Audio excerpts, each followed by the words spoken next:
Hi, I'm Heidi. And Rod. From Garden Crossings, and today we are going to be planting up another AquaPot.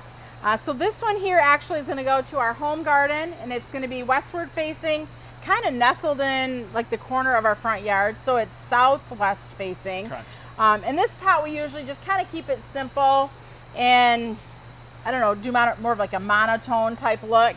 This year is the first time we're going to be using something that's a new variety. Normally we do Bordeaux, or we'll do like the Vistas in this planter. So we're going to go ahead and try the new Super Tunia. I got my book here for the name of it. It is the Hoopla Vivid Orchid, and then the Super Bina Pink Cashmere. So when we were talking with John Gatos from Proven Winners, he had kind of told us a little bit about some of these new varieties and just a little background and stuff about them. And both of these, he said, were fairly vigorous, didn't he? Did he say that about the Hoopla as well? Correct.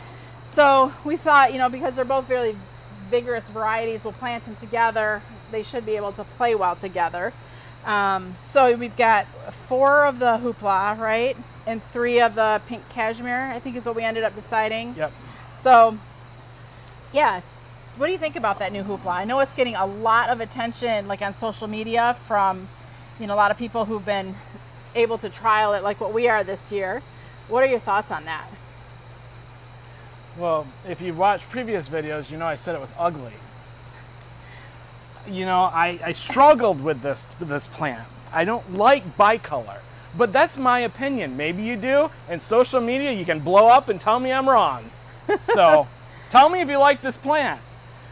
Problem is, last night Heidi was trying to put it with that, and I said, no. Let's go with the more antique-y looking plant. Ooh, do I want to? No, I don't want to gender age this plant by any means. Yeah, you're going to say it's an old person plant, aren't you? So what I do like about this plant, though, I mean, you just said what you don't like about it, and I'm not really sure definitively what the don't like about it is, though. Well, I don't like it because I don't like bicolor. Okay, so that's fair. Yeah. What I do like about this plant is I think the Vivid Orchid, I think it's a very beautiful color, purple. And I do like that it's just nicely edged in white. Like, I feel like it's a nice framing for that plant. I am noticing a little variation. So like this plant, or this flower here right up front, has kind of a very small veining going on, where yet this flower here, it's a little bit thicker. Personally, I do like the thinner, and I shouldn't say veining, edging, that's a better word for it. I like the thinner edging a little bit better than the ones that have the thicker edging. And you're gonna see almost a 3-tone color in there, right? Because as the flower ages, it's almost more of a it's like a purple royal purple, yeah. Right? Which is kind of cool too, because you're getting different variations. Like the fresh bloom is definitely more plummy magenta, lightens up a little bit, but then as it gets like really old, it's back to that almost near purple color. So that'll be kind of cool to see like how it does throughout the summer with the different color contrasts. And then that Pink Cashmere, we were told it was a monster. a monster, yes. That was the verbiage. Well, and it does seem like it's super vigorous. Like in that little pot there, it got quite large, but not only did the plant get large, the flower too is very big. So it's a beautiful big flower head.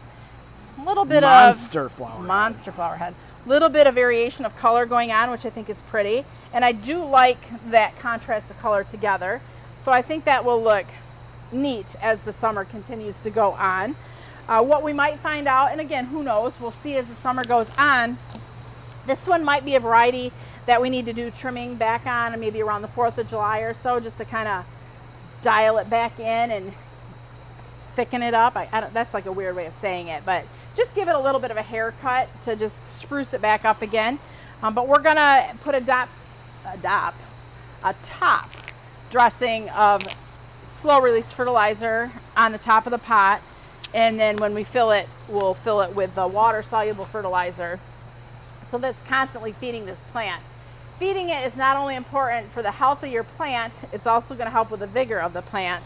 So by us feeding it, we could be really creating a beautiful huge monster container. So I do think that looks a lot better in that white planter than it would have in the purple. it doesn't create like the blue, or not purple, but the blue. The blue would have just created a little bit of confusion in the look, where the white just keeps all the attention up top, I think. So that'll be kind of cool. We'll see if I'm wrong by the end of the summer. So wrong meaning maybe I'll like you'll fall in love with Time it. it just trails down the pot. Yeah. When I drive up, will I go, yee? Or will I go, oh, that looks cool? Right. Well, and that's the So- nice thing with being able to try all these plants too. Like, it helps us understand not only how they grow and how they perform, you'll be able to see if you like it. That's right. So, I don't know, like you said, give us your opinion on the hoopla. Let us know what you think. And we might even find a little bit of a divide being age divide, gender divide. I don't know. We'll see. So, curious what your thoughts are. If you enjoyed this video, we have a whole bunch more you can reference on YouTube. Thanks for watching. I'm Heidi And Rod? from Garden Crossings.